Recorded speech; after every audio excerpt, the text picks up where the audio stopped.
Leche Flan. Leche Flan is a mouth-watering dessert that is essentially a caramel custard consisting of milk, sugar, and eggs, and with the addition of vanilla flavoring.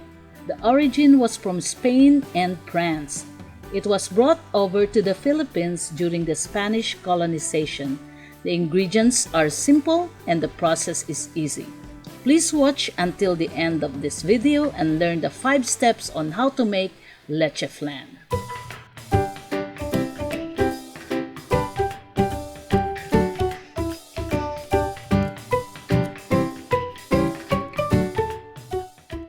Hi guys, this is 4Lit's Tamatalaki and welcome to my channel, The 4Lit Sky.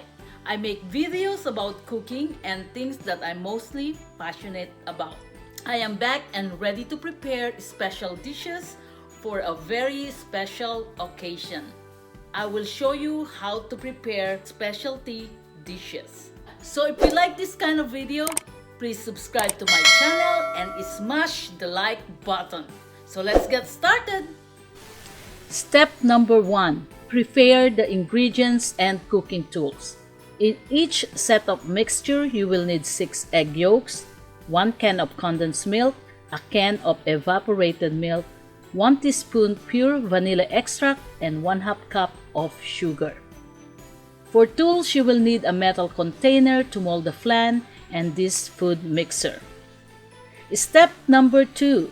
Caramelize the sugar into the metal container. Pour the sugar into the metal container and shake to be evenly distributed. Put the metal container directly on the stove and heat the sugar until it melted and caramelized. Step number 3. Mix all the ingredients into the mixer bowl. Separate egg yolk from the shell, like so.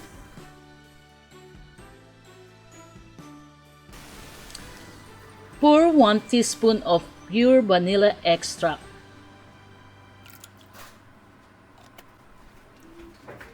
Condense milk into the bowl. Followed by evaporated milk. Then attach the hook beater whisk and secure the mixer.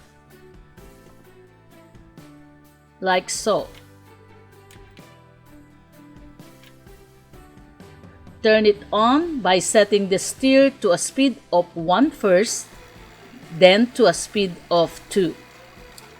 Whisk it up until the egg yolks dissolve or until you reach the consistency you desire.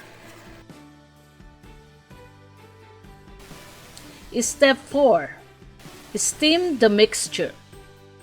Put 2 cups of water into the steamer pan. Set up the steamer to 250 degrees and then pour the mixture into the metal container with caramelized sugar. 1 batch of the mix will make 2 leche flans.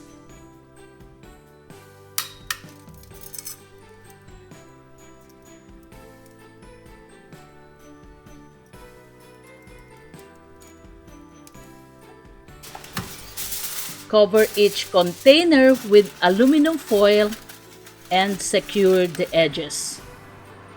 Then put the containers into the steam pan.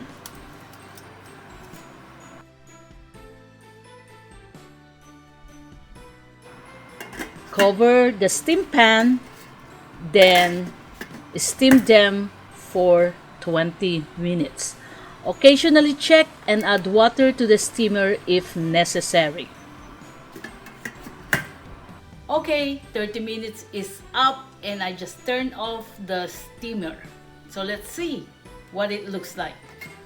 To be able for you to check if it's cooked already, all you have to do is 1 piece of toothpick. So guys, this is what it looks like. Let's poke it with the toothpick. It looks good already. No residue. Okay, so both of them are done already and we're going to cover this back and let them rest for about 30 minutes before or put it in the refrigerator. So 2 is done and 8 more to go. And here are the finished products. Total of 4 batches of leche flan or 8 containers of leche flan. Step number 5. Prepare to plate the flan and taste it. Let's cut the edges with a knife to detach them from the container.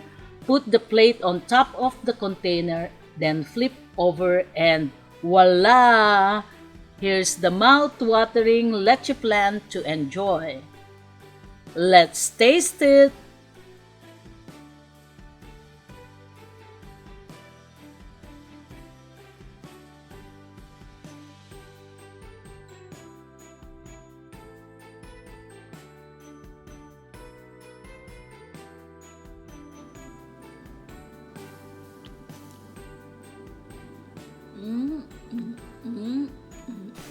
And that's it for today.